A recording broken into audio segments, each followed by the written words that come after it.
Hello दोस्तों, तो स्वागत है आप सबका आज की इस नई वीडियो में। आज आप जानेंगे कि कैसे भारत के जितने भी नागरिक हैं वो धर्म के नाम पे चैरिटी यानी कि चंदा देने के लिए तो लाखों रुपए दे देते हैं, पर जब बात छोटे लोगों की आती है जो इनके अंडर कार्य करते हैं या जो इनके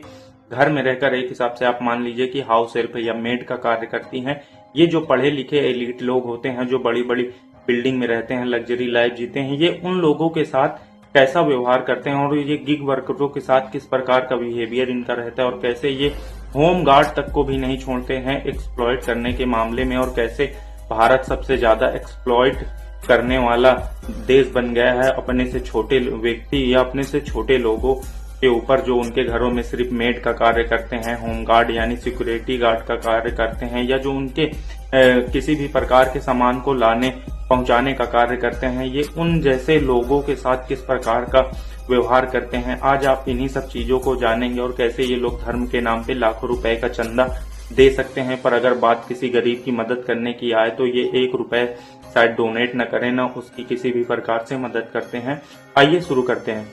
हमारी कहानी की शुरुआत होती है दोस्तों वेस्ट बंगाल की एक लेडी जिनका नाम रजनी होता है। इनकी उम्र लगभग 38 साल होती है और ये अपना सब कुछ छोड़ के, अपना घर परिवार, अपने बीवी बच्चे, अपने मतलब पूरी फैमिली को छोड़कर ये दिल्ली आती हैं सिर्फ काम की तलाश में कि इन्हें कोई कार्य मिल जाए, काम मिल जाए जिसके वजह से इनका गुजर बसर हो सके और ये अपने घर वाले की कुछ जरूरतों को पूरा करके उनके तक मतलब जीने का सहारा बन सके। उनका ये उन्हीं सब चीजों को दिमाग में रखकर अपने वेस्ट बंगाल से दिल्ली आती हैं, और दिल्ली जब ये आती हैं तो इनको एक एजेंसी के थ्रू एक घर में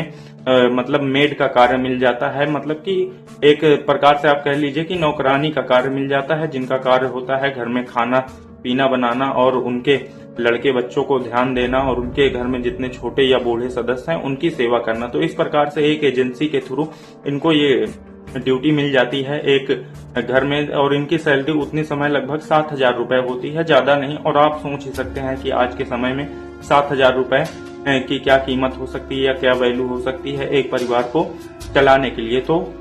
इनको एक एजेंसी के थ्रू जब नौकरी मिल जाती है, ये जब उस घर में कार्य करने जाती हैं तो कुछ दिनों बाद या कुछ महीने बाद ही उस घर के मालिक का कॉल एजेंसी आता है और वो कहता है कि रजनी की तबीयत बहुत ज्यादा खराब है और उनको मतलब किसी भी प्रकार की बीमारी हो गई है जिसकी वजह से वो घर छोड़ के जा चुकी हैं और कहीं बाहर जाके मतलब बेहोश अवस्था में पड़ी हैं। आप ये एजेंसी को कॉल करके बताते हैं कि आप उनको ढूंढकर उनको अपने एजेंसी में वापस बुला लीजिए, हमें ये अब नहीं चाहिए। जब एजेंसी वाले इस बात पे गौर करते हैं और जब वो उनको ढूंढने का प्रयास करते हैं, जब वो उनको रजनी मिलती है तो वो अपने ही पेशाब में बेहोश अवस्था में, पेशाब से भीगी लेडी मतलब भीगी हुई बेहोश अवस्था में पड़ी रहती है। और जब एजेंसी वाले उनको हॉस्पिटल ले जाते हैं और जब रजनी की दवाएं होती हैं और वो होश में आती हैं तो उनका बयान सुनकर शायद कुछ लोगों की पैर के तले से मतलब जमीन सरक जाए कि वो क्या चीजें बताती हैं कि मतलब आप सोच भी नहीं सकते। तब रजनी बयान देती है कि मुझे उस घर में रोज मतलब मारा पीटा जाता था और मेरे घर के मालिक मालकिन मतलब मुझे गाली देकर मुझसे बात किया करते थे और मुझे न जाने किस लेवल तक मतलब टॉर्चर किया जाता था, मेंटली एंड हेल्थली दोनों तरीके से उनको डेली बेस पे परेशान किया जाता था और उनके ऊपर न जाने कितनी बार हाथ उठाया गया। और ये जो दुर्दशा हुई थी ये उस घर के मालिक और मालकिन ने दोनों मिल के रजनी की थी। जब मतलब वो इस अवस्था में आई है तब इस अवस्था का जिम्मेदार उनके घर के मालिक और मालकिन होती हैं जहां वो कार्य कर रहे होते हैं। तो इस प्रकार से जो हमारे घर मतलब हमारे देश के अच्छे खासे नॉलेज वाले व्यक्ति होते हैं, जो पढ़े लिखे भी होते हैं और अच्छी सोसाइटी में भी रहते हैं, अच्छे घर में भी रहते हैं, पर शायद वो ये भूल जाते हैं कि हमें लोगों के साथ व्यवहार कैसे करना है। जब बात आती है कि इनको अपने से छोटे व्यक्ति के साथ कैसे बातचीत करनी है, जो इनके घर में किसी भी प्रकार का कार्य करता है, ये उनकी मतलब जरा से भी इज्जत नहीं करते कि ये थोड़ा सा उनको रिस्पेक्ट दे दें या कुछ दे दें। आप मतलब इस चीज का अंदाजा इस बात से लगा सकते हैं कि अगर एक घर में एक लेडी मतलब मेड का कार्य करती है और वो सुबह शाम दोनों टाइम आकर खाना बनाती हो और जब गलती से वो एक समय ना आ पाए तो ये लोग मतलब इतने कंजूस होते हैं कि उसका एक टाइम का भी पैसा काट लेते हैं कि तुम शाम को नहीं आ पाई थी, चाहे उससे जितनी भी इमरजेंसी वाला कार्य हो कि मतलब कोई इमरजेंसी भी हो जिसकी वजह से वो शाम को ना आ पाई, तो ये लोग उस हाफ टाइम का भी पैसा काट लेते हैं और उसे देते नहीं और इनकी सैलरी ज्यादा उड़ा के मतलब आप सोच ही सकते हैं कि किसी मेड की कितनी सैलरी हो सकती है। ज्यादा से ज्यादा 2000, ज्यादा से ज्यादा 3000, इतनी ही सैलरी हो सकती है। पर ये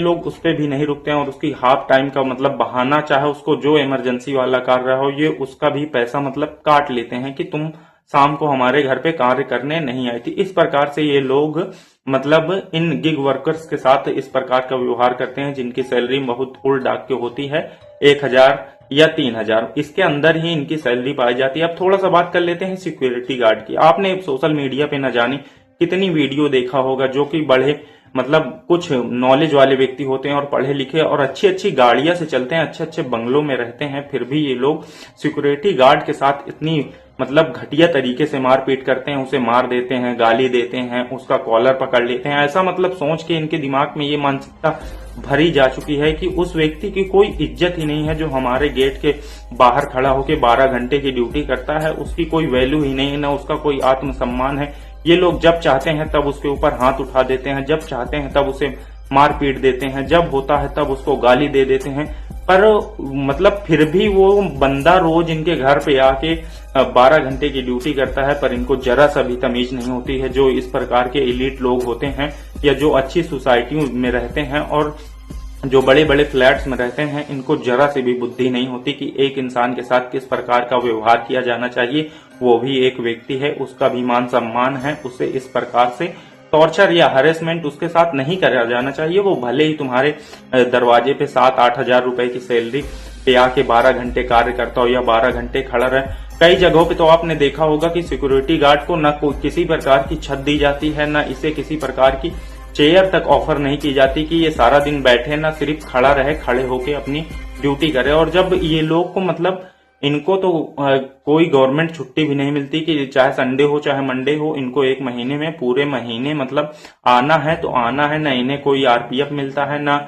किसी प्रकार का बोनस मिलता है, और एक भी दिन इनको छुट्टी तक नहीं मिलती। चाहे कोई सब भी मतलब त्योहार हो, फिर भी इनको ड्यूटी पे जाना है तो जाना है। इनके लिए अगर दिन का त्योहार है तो इन बेचारे मासूम लोगों को त्योहार रात में अपने परिवार के साथ मनाना पड़ता है, क्योंकि दिन को इनको ड्यूटी पे जरूर जाना होता है। और यही नहीं, और मतलब आप खुद ही सोच सकते हैं कि जितने ज्यादा पढ़े लिखे लोग होते हैं, उनसे अगर आप धर्म के नाम पे चंदा मांगिए तो शायद ये घर में सोना चांदी तक लोग दान कर देते हैं। और पैसे की बात तो मतलब 40,000, 50,000, 60,000, आप जितना सोच सकते हैं, जो उससे ज्यादा धर्म के नाम पे चंदा दे सकते हैं। मतलब आप खुद ही सोच सकते हैं कि राम मंदिर के निर्माण में लगभग 300 करोड़ रुपए चंदा आया था। अब 300 करोड़ कितनी बड़ी धनराशि होती है, इसका अंदाजा आप खुद लगा सकते हैं कि एक मंदिर के निर्माण में इतना ज्यादा ये लोग मतलब सभी चंदा दे देते हैं। जितने अच्छी सोसाइटी के लोग होते हैं, जो कोई अच्छी जॉब पे होते हैं, किसी अच्छी पोस्ट पे होते हैं, उनका धर्म के नजरिए से ये सब दान पुण्य करना, ये धर्म के नाम पे मतलब सोना चांदी तक दान कर देते हैं। पर जब बात एक गरीब व्यक्ति की आती है, जो इनके घर में छोटी मोटी नौकरी करता है, छोटा मोटा कार्य करता है, उसकी मदद की आती है, तो ये उसके साथ अच्छा व्यवहार कर दें, यही उसके लिए बहुत है। पर ये लोग उसके साथ अच्छा व्यवहार तक नहीं करते हैं। और उन्हें न जाने कितनी बार आपने देखा होगा, हर प्रकार की वीडियो में आपने देखा होगा कि कैसे कुछ लोग दारू पी के इनको गाली देते हैं, मार पीट देते हैं, और अपने घर की मेड के ऊपर ये लोग पूरी जिम्मेदारी लाद देते हैं। यहाँ तक कि अपने बच्चे की देखभाल भी उसको सौंप देते हैं, और ये नहीं सोचते कि उस मेड के घर में भी कोई छोटा मासूम बच्चा हो सकता है, उसको भी माँ की जरूरत हो सकती है। पर वो बिचारी अपना बच्चा छोड़ के आके इनके घर में मतलब इन व्यक्तियों के बच्चे को देखती है, भालती है और छोटा से बड़ा करती है। और फिर ये लोग हंस के कह देते हैं कि इनके बच्चे तो ऐसे ही बड़े हो जाते हैं, इनके बच्चे को किसी भी प्रकार की सेवा की जरूरत ही नहीं होती, इनके बच्चे ऐसे ही धूप कीचड़ मट्टी में खेलते हुए बड़े हो जाते हैं। जो ये पढ़े लिखे लोग होते हैं, इनका मानना ये होता है। पर ये मतलब इतने गैर जिम्मेदार लोग होते हैं कि ये पैसे के साथ साथ मतलब पैसा भी इनका काट लेते हैं, और इनको व्यक्तित्व के नाम पर किसी भी प्रकार की इज्जत तक नहीं देते हैं। तो अगर आप भी इन सब लोगों में से हैं तो प्लीज किसी भी व्यक्ति के साथ ऐसा कार्य न करिए जो आपके से छोटे पद पर कार्य करता हो, या आपके घर में किसी भी प्रकार का कार्य करता हो, चाहे नौकर का हो, चाहे नौकरानी का हो, चाहे मेड का हो, चाहे सिक्योरिटी गार्ड का हो, उसके साथ इस प्रकार का व्यवहार न करें। थोड़ा सा रिस्पेक्ट उसको भी दीजिए, क्योंकि वो भी एक इंसान है, वो भी एक मतलब किसी परिवार का सदस्य है, किसी का बाप है, किसी का पिता है, किसी का भाई है, किसी की माँ है, उसका भी थोड़ा मान सम्मान बनाए रखिए। अगर हमारी वीडियो अच्छी लगती हो तो चैनल को सब्सक्राइब जरूर कीजिए। जय हिंद, जय भारत।